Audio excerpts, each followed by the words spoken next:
Okay, I'd like to have great pleasure in introducing Richard Avanzino, who's back to give us another presentation this morning and open our day 3 to keep us inspired.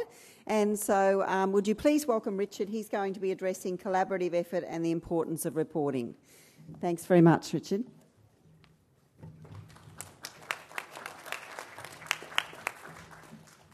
Good morning for early risers.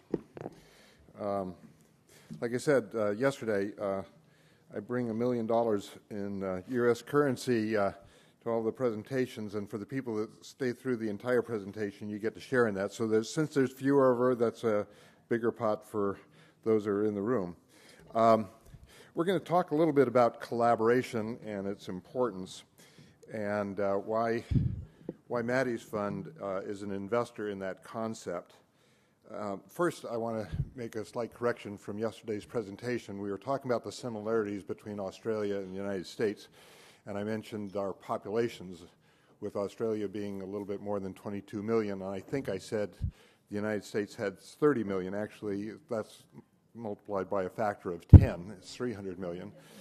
Makes a little difference, but not that much. Also, I wanted to tell you before I start the presentation this morning about the Maddie's Fund organization.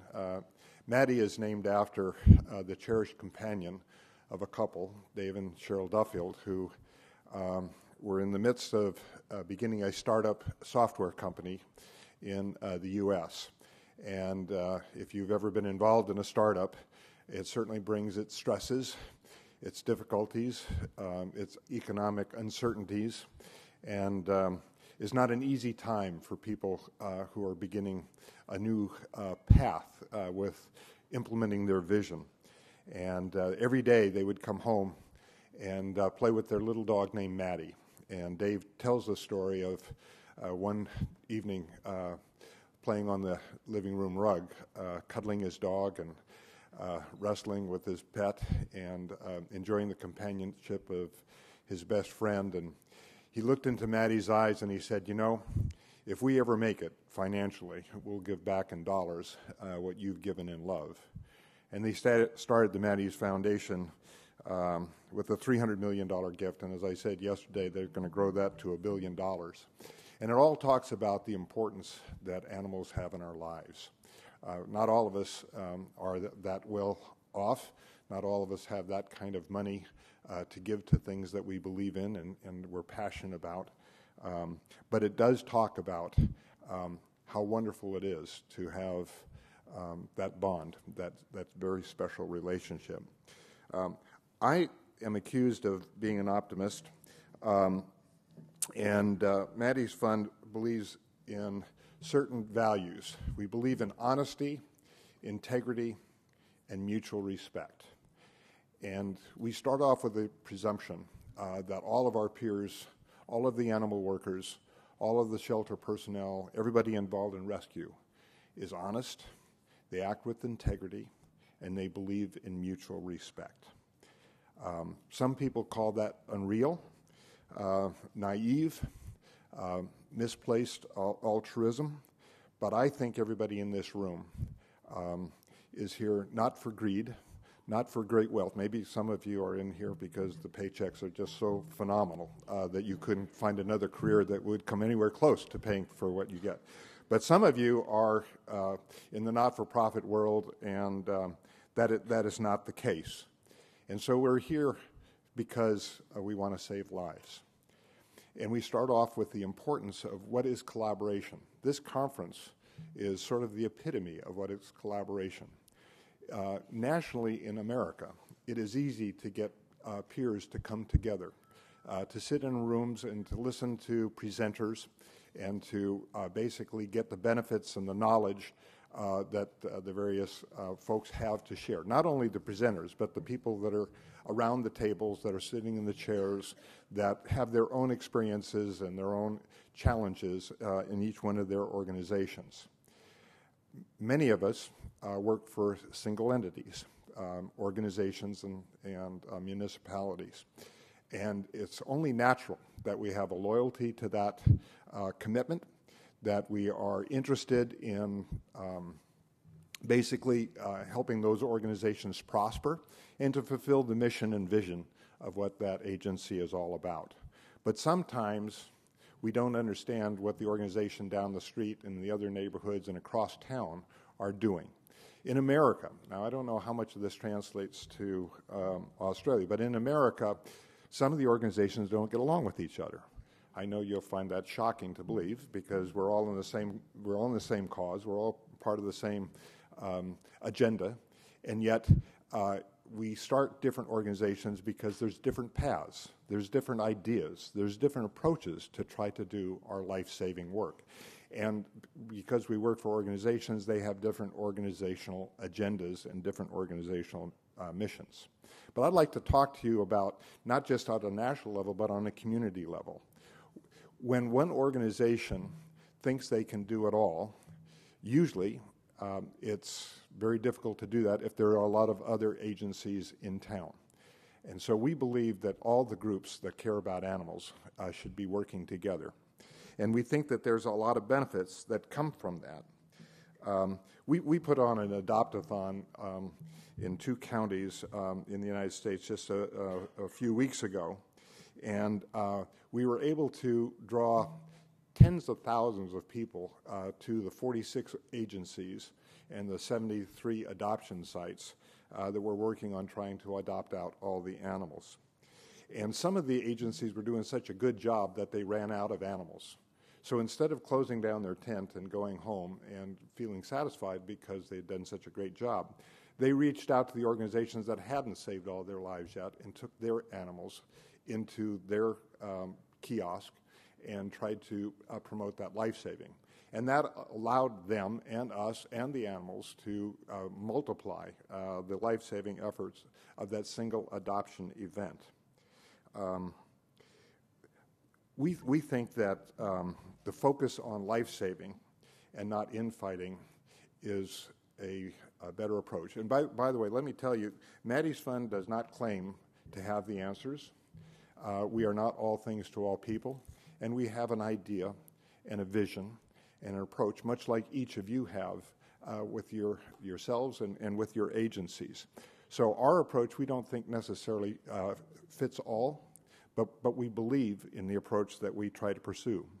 When I worked in San Francisco and we were able to achieve an adoption guarantee for the dogs and cats of our city, we had to sit down with all the agencies in the community and work out our differences. And one of the benefits of it wasn't, well, the real reason why we sat down to begin with was if one agency was able to save all the animals that they had in their shelter and they had room to save other animals, that we wanted to work community-wide on a life-saving effort. That it wasn't really so much about promoting your own individual agency, that we're really into this for altruistic purpose, and that is to save all the animals in our community. And we need to sit down with our peers and our counterparts and work out the differences. I don't know if this is unique again to America, but there are a lot of people that want us to fight with each other. Newspapers in the United States are notorious for that. They want to get a story, and the story usually involves a controversy. So usually there is a mistake made by one group or one individual, and then they go to the other group and another individual, and they try to get that group to basically criticize the work that was done by the first agency. And so you get into this warfare where bombs are tossed back and forth, and each other tries to denigrate the other. And what it results in, usually, is a turnoff to the American people. In the United States, when our politicians run for office, they very seldom talk about what they're going to do. They always talk about how crappy the other person is. This is, I'm sure, a U.S. phenomena where they just try to put down the other candidate. Right now, our Congress has an appreciation level of 12%. 12% of the people think Congress is doing a good job. And that's because we have very strident positions with strong political beliefs, and they're not willing to compromise. They're insisting that their way has to be the path and the right way. And the public is basically fed up with it. And I think that happens in our movement. When we bash and trash, when we just denigrate and ridicule the other people in our cause, we turn them off. In America, because of the political process of bash and trash, people not voting, that is not healthy for a democracy. You know, people get elected with less than 1/3 of the people casting their ballot. That is not what democracy is supposed to be about. Animal life-saving is not supposed to be about our differences. Now, sometimes we are going to take exception to what other organizations are doing or with other approaches that are being taken. That is healthy. So when we say no bash, no trash, we're not talking about not disagreeing or not expressing your point of view. But there is nothing to be gained, in our view, in bashing and trashing, which turns the public off, which means less animals saved, and we are in a constant warfare. Now, when you're trying to build an organization, it's fun to go out and basically point fingers to the other folks and say how crappy they are doing their job. And some people buy into that, and they join in on that. But I would submit to you that overall, it doesn't help with our life-saving work. We think that if we can have collaboration, we can talk about mutual respect, and we can talk about team building. What I hear in the conference halls today, in this room, and throughout the couple of days that we've already had together, is an excitement about learning from each other and about the feeling that we're all in this together and that we can basically benefit what some of the other folks are doing. That's a wonderful spirit. And you'll take some of this information back from these conferences and use it in your own organizations and do some wonderful improvements to make your life-saving work even more beneficial. But that should be done, in my view, every single day in your community. The importance of collaboration helps sustain the life-saving message. We invest in a lot of collaborations in America. We've spent over $100 million on building collaborations, fostering a specialty in shelter medicine, and encouraging transparency and accountability. The collaborative effort, which involves all the rescues and the shelters and municipalities working together, has a number of challenges associated with it because people who initially buy into collaboration sometimes find other positions, sometimes boards of directors change, and so there is a question of sustainability. But when you have all the peer groups agreeing to keep going forward, regardless of who's at the top, regardless of what the board of directors thinks, or regardless of what the new leadership is all about, you can basically build and grow and continue to advance your common mission. It enhances public confidence and trust and support. In San Francisco, when I was the CEO there for 22 years, it's amazing how I could have worked there for 22 years and still be only 35 right now. But when I was in San Francisco, there was economic downturns in the period of time that we were trying to save animal lives. And sometimes the elected officials were challenged to basically prioritize where they're going to spend their taxpayer dollars. And they would wonder whether animal control was as important as AIDS prevention or addiction rehabilitation or vaccinations for tuberculosis or helping the homeless. And we were always fighting for giving municipalities the money they need to basically do the job. Now, some people will say, well, if the municipality isn't doing a perfect job, they shouldn't get the money. Well, let me tell you my point of view. Money isn't the end-all answer, but when budgets are slashed 30%, it's very, very difficult to carry on the same life-saving work that you were doing before. You had to lay off your staff, and you had to reduce your service level, and you basically had to survive on the modest economic means. We believe that when the municipality budgets come up, that the animal groups that care about saving lives should be out front and up front to basically be the advocates for the municipalities. And the municipalities should be interested in getting your support in terms of taking the animals that they can't save and helping you in statistical reporting. So it's a win-win situation for the municipality, for the rescues and shelters, in trying to save the greatest number of animal lives. Also, I would submit to you that it is not helpful if we can't enhance the public confidence, trust, and support. Benefactors who want to give to a cause, they have a lot of hands being asked for help. There's a lot of important charities out there in the welfare movement, in the animal welfare movement, but also with the societal ills that are part of almost every community. When they don't know who to give their money to, because all they're hearing is the bashing and trashing of one agency against the other, then they don't give, or they decide to give somewhere else. We can't afford that. I don't know about Australia, but those of us in America in the animal welfare field do not think we are overfunded. We do not think that we have excess dollars and wonder how are we going to squander the meager means that we have. And yet, by fighting and bashing and trashing, that is, in fact, what we do. We take our eye off the ball.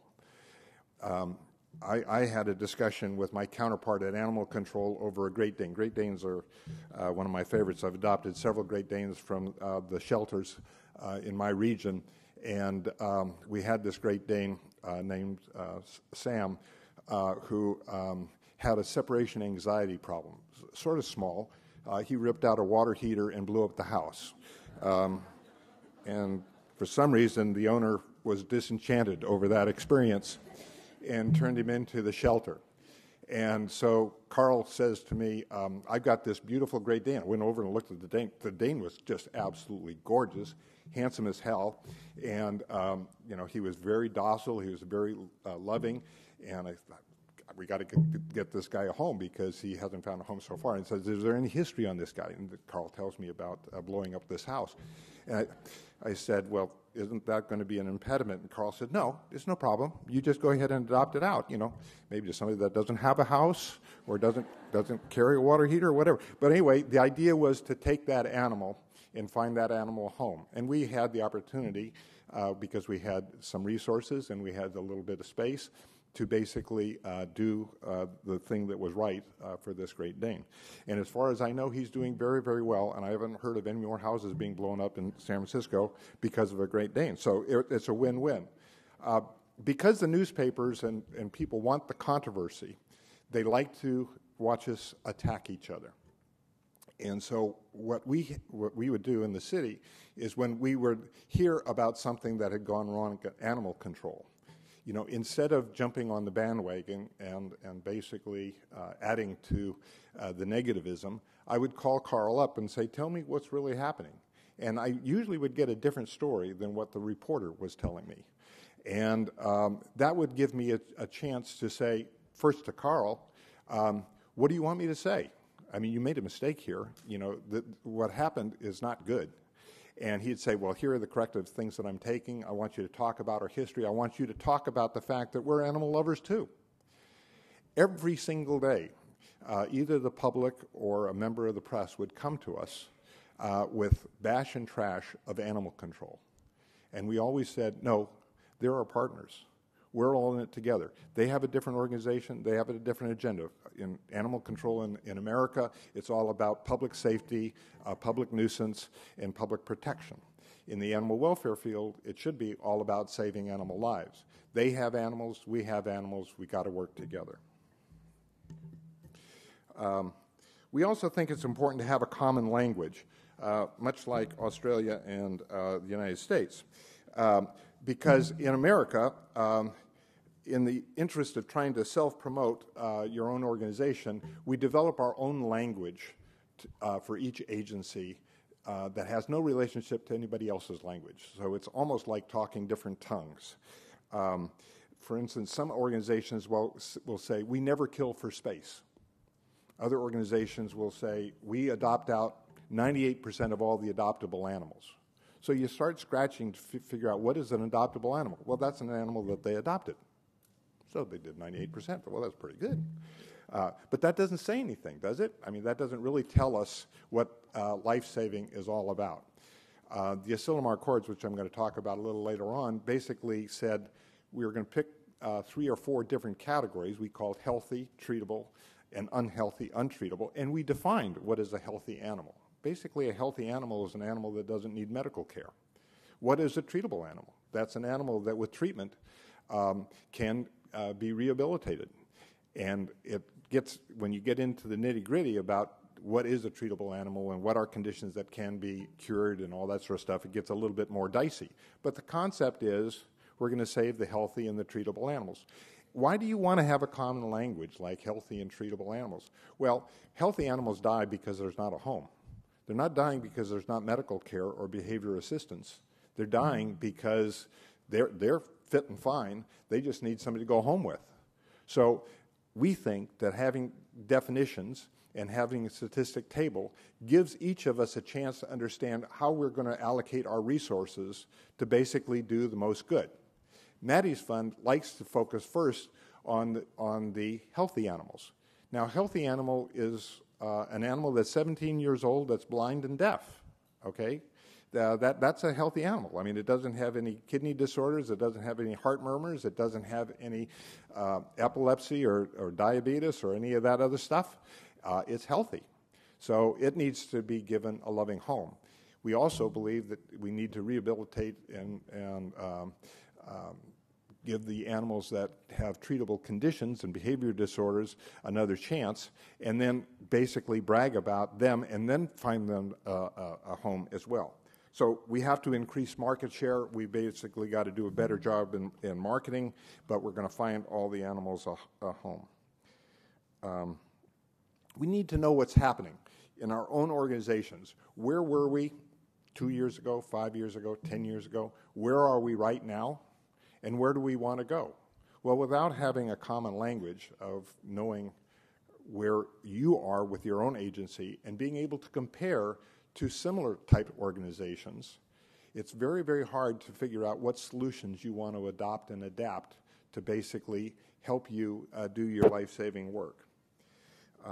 We think when you have an idea of, for instance, ending euthanasia of healthy and treatable animals, you need to know what that means so that you can set yourself the clear objectives.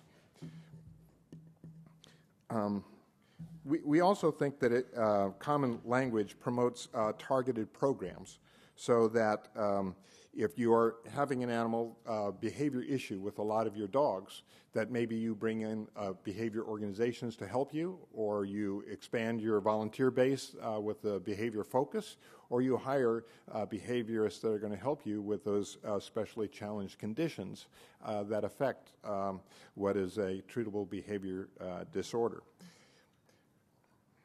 We also think it promotes accountability for your own agency in terms of knowing where you want to go and how you're going to get there. By having statistics, you can actually look at the numbers and you can say, yes, we did increase our life-saving effort by 10%. You're going to want to track your impounds, you're going to want to track the animals adopted, and you're going to want to track the reduction in deaths. You can't look at any one of those dials independently and feel good about it, because just because your population goes down doesn't mean you're going to decrease your euthanasia rate. Or just because your adoptions go up, it doesn't necessarily mean you're going to decrease your euthanasia rate. And decreasing the euthanasia rate for us is really what it's all about. So let me tell you something about the Asilomar Accords. I touched on it ever so briefly during my remarks on Wednesday. This was a document developed by 18 agencies over a three-day period in a community called Asilomar. We were warring factions within the animal welfare movement. We were hostile to each other. We had strong differences of opinion about what is the best way to save animal lives. And we were each doing our own thing in my view, a dysfunctional way. And the idea was to basically find, is there common ground? Is there a place we can come together? Are there some things to agree with? many of the traditional shelters in municipalities had a real problem with the term no-kill. They thought that using the term no-kill was a put-down to them because they were, by insinuation, pro-kill. So they basically did not like that. They thought it was insulting. They didn't think it was honest. They didn't think it was accurate. And they wanted to change the vocabulary. We wanted to have people get recognized for the work that they do, because some of the put-down at the time was, this is a no-kill agency over here, and they're saving 150 lives. But nobody knows that they call themselves no-kill, but they don't know that they're only saving 150 lives. The animal control program down the street is killing 5,000 animals, but they're saving 7,000 animals. And so animal control is trying to say, yes, we did kill a lot of animals, but look at the number of animals we're saving. So we bought into the idea collectively that we wanted to tell our stories in a more objective fashion than to pick up generic terms that some people thought were misunderstood or misrepresented the facts and the circumstances. So we sat down and for 3 days tried to hammer out an agreement. The agreement is flawed. The agreement is imperfect. But it started off with the idea that it would be a starting point. And one of the key elements was that we are going to reduce as much as possible bash and trash. We will work on a concerted effort.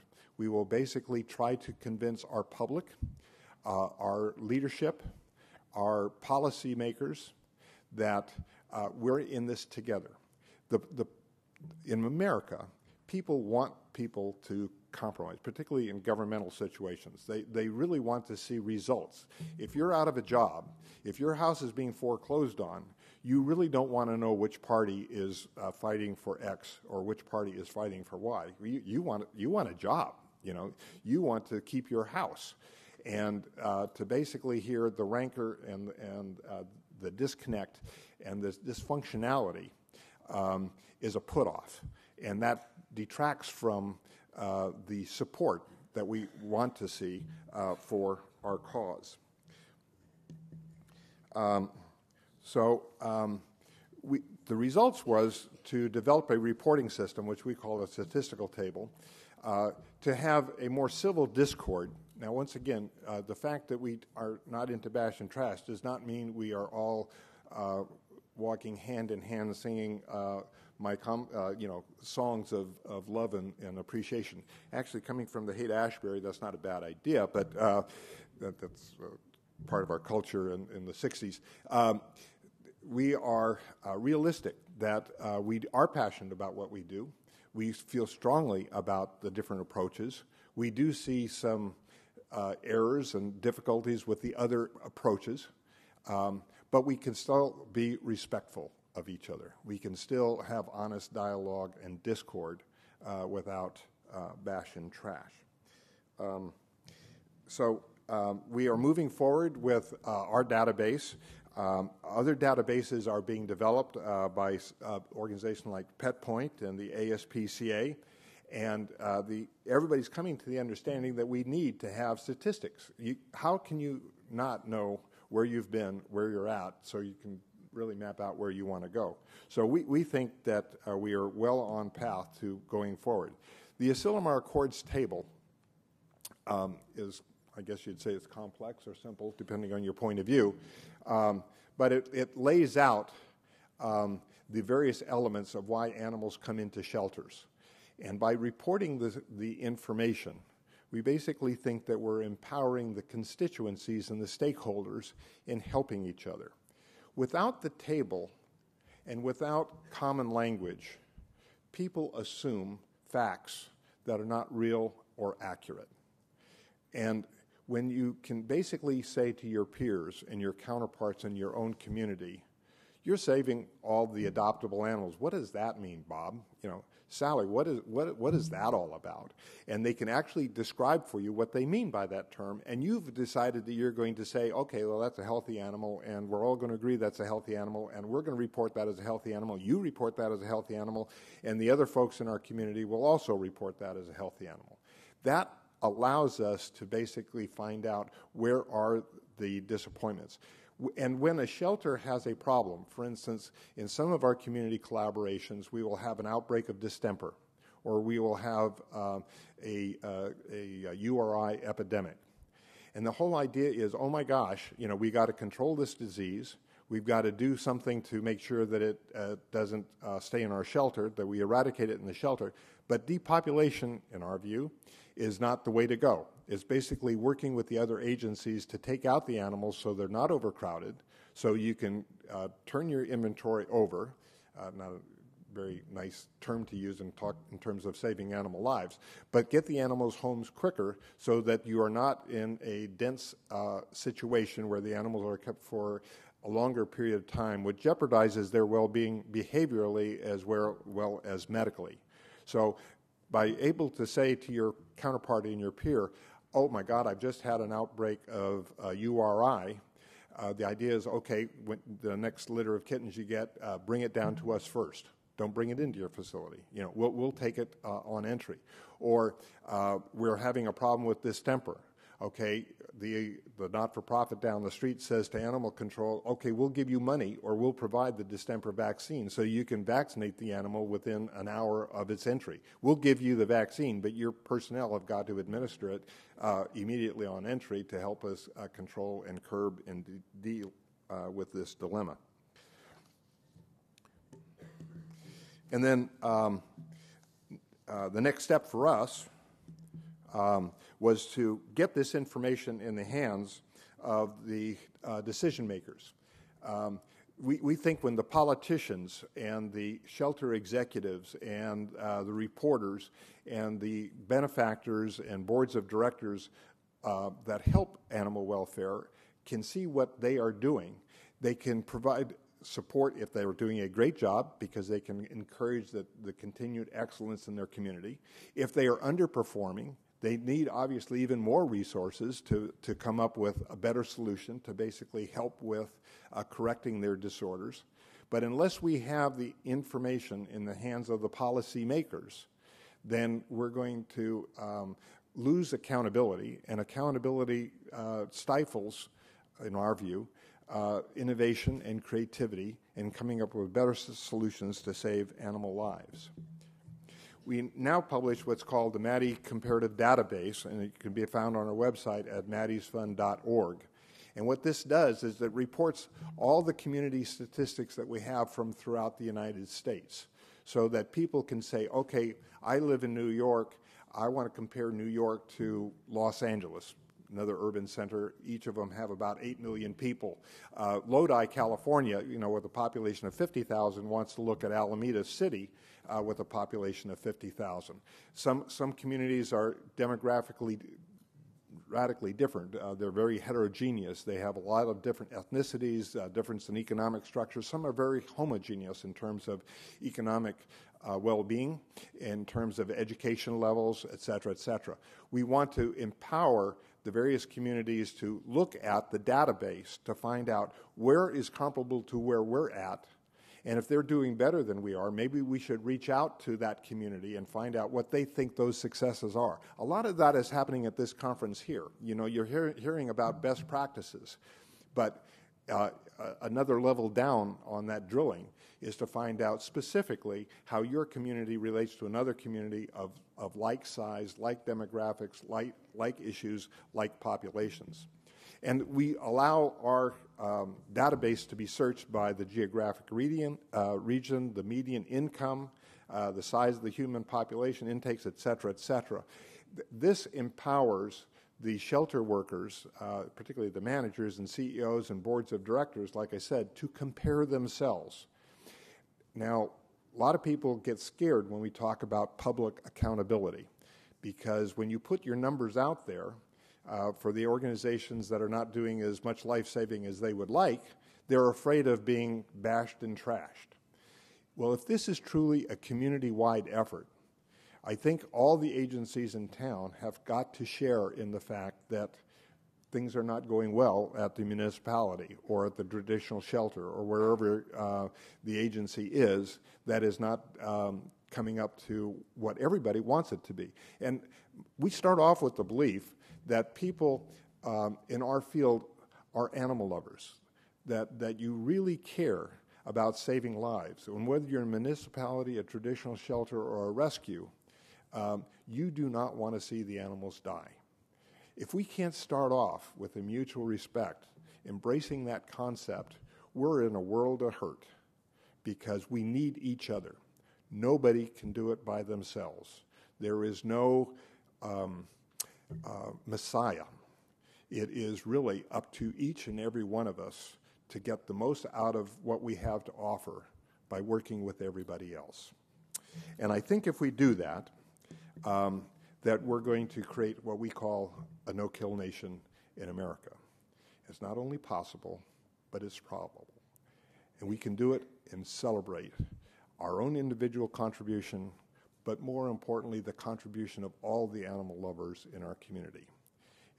It's up to us and our community.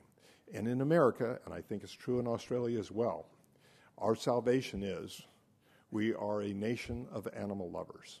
And while there are some flaws and some bad people and some bad guys, overall, we're pretty damn great. And I think we should focus in on our commonalities and forget our differences and decide to work forward together. Thank you very much.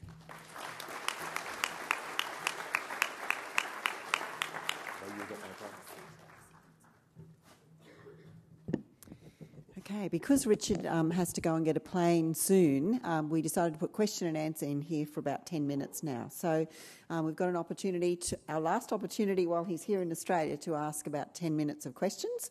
And so who would like to ask some questions? Yes, we'll just hold on until we get the mic.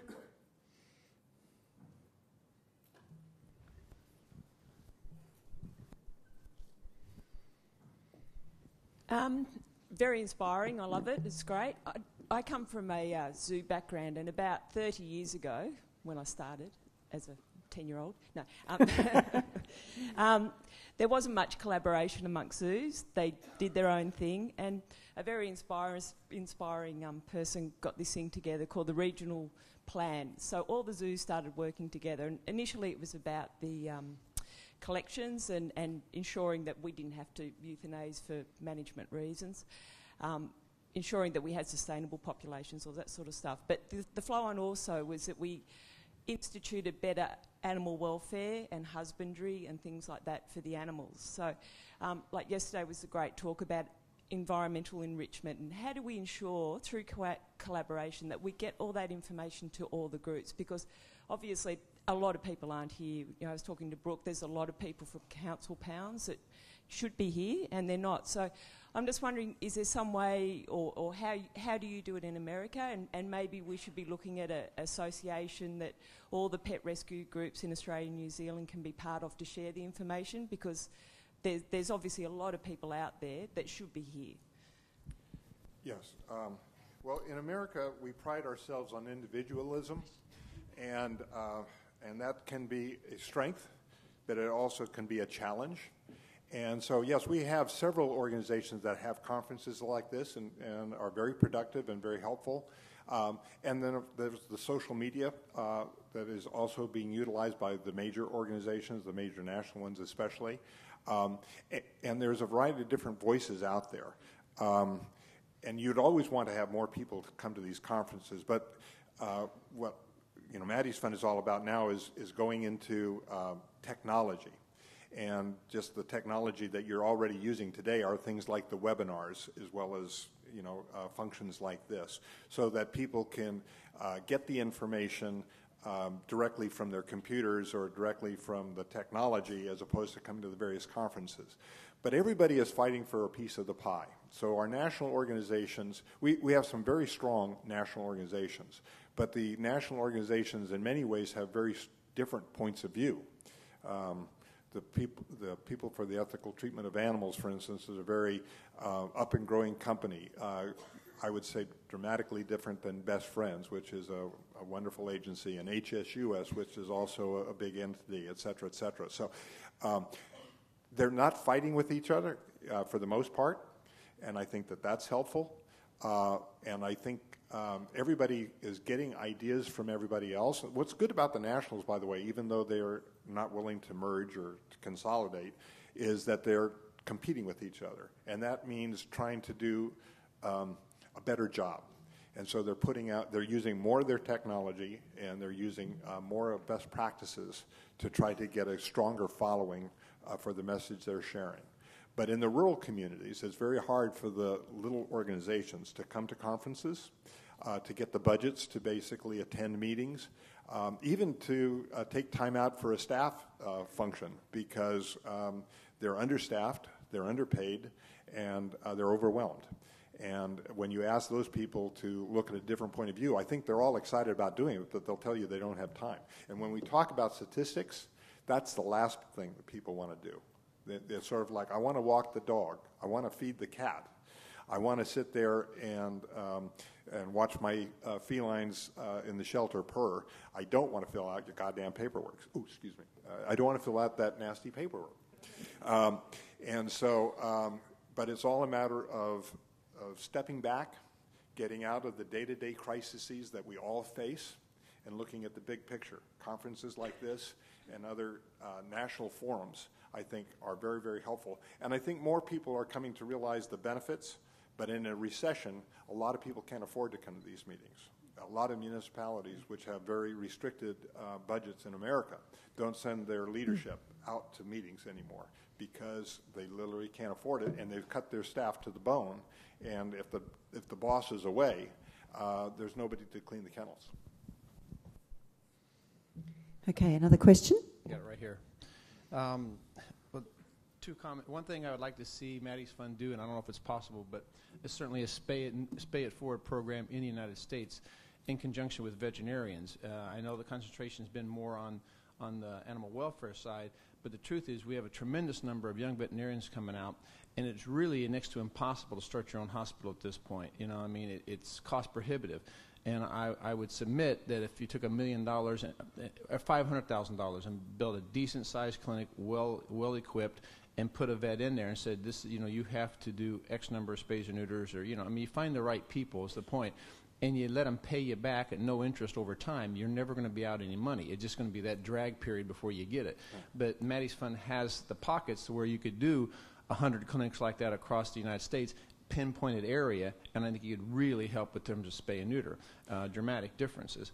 That's one point. And my only other point is, and I'm one of those guys who has kind of thrown some mud at different groups from time to time and have been a little bit of a pariah that way, but there is only so much piece of pie. And you brought up Best Friends, and I trained some of the people at Best Friends, and I'm not sure, you know, when you have a $24 million a year budget and you're adopting fewer animals than, say, my wife does every year, which is about 500 out of a boutique, you know, it has 6 cages, then my question is the cost benefit, you know, and we really get, there's only so many resources, and I don't know how you spread the resources around, because it doesn't seem to be a lot of cooperation that way.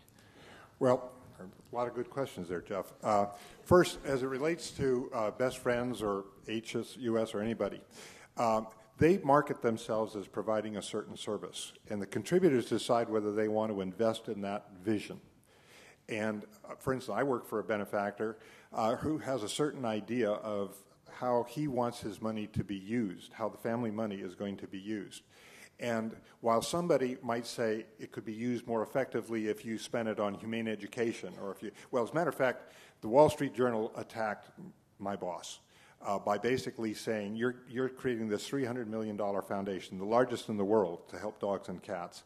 And we have homeless people and museums and operas that need that money far more than animal welfare. Okay, so, well, that's the Wall Street Journal's point of view. Crappy point of view, but they're entitled to their crappy point of view. And some people will say, spend it all on spay and neuter. Some will say, spend it all on humane education for the next generation. Some people will say, spend it all on responsible pet ownership. Maddie's Fund is focused on building collaborations and building the specialty in shelter medicine. 1/3 of our money spent is for spay and neuter. There are organizations like PetSmart Charities that is investing in the Kita Medina program of building high-volume spay-neuter clinics.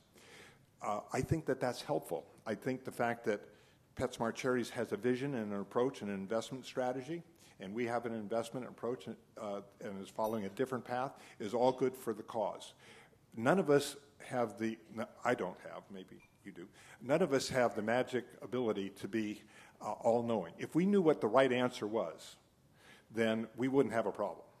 And so we're all in the middle of a search. We're all almost like in academia. We're all trying to find the truth. And I think it might be squandering or misallocation or inappropriate focus. But when I look at the history of our movement, we've come a long way, baby. And I think we're making great progress. And I'm very thankful for your approach. I think you've really helped a lot of this audience understand the benefits of what you bring to the table. And, you know, I'm a fan and applause all of that. But I also think there's different other approaches. And when you look at Best Friends or PETA or HSUS, you know, the contributor has choice. And I think that where they put their dollars shows what they value the most. And even though somebody might say, well, I'd rather have you spend it over here, I mean, I used to do that with my wife all the time. You know, you're spending it in the wrong place. And I'm very reasonable and understanding, and she couldn't hear that message at all. So we're all different. Okay. Jackie?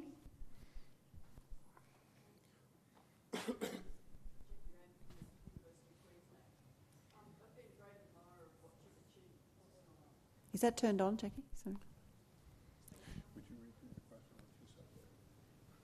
Could you just repeat the question, Jackie, please?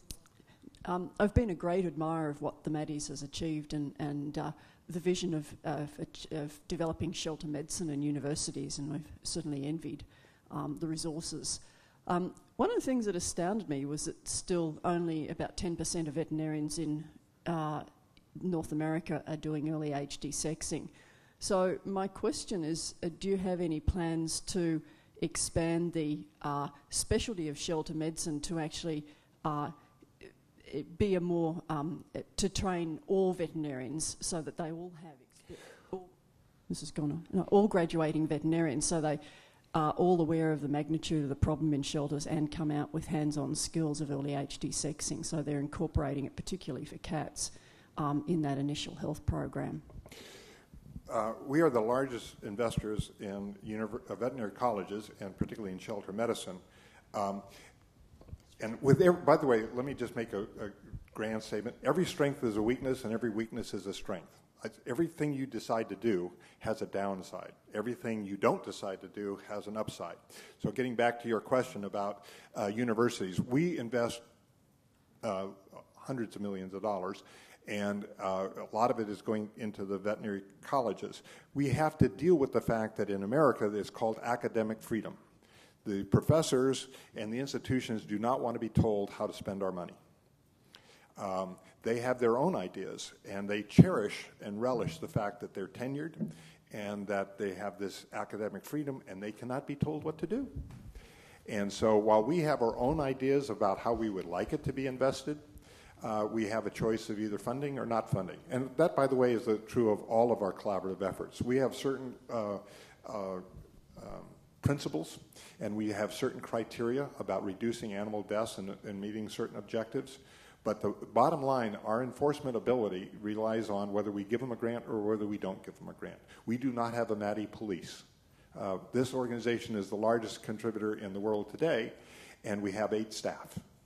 8.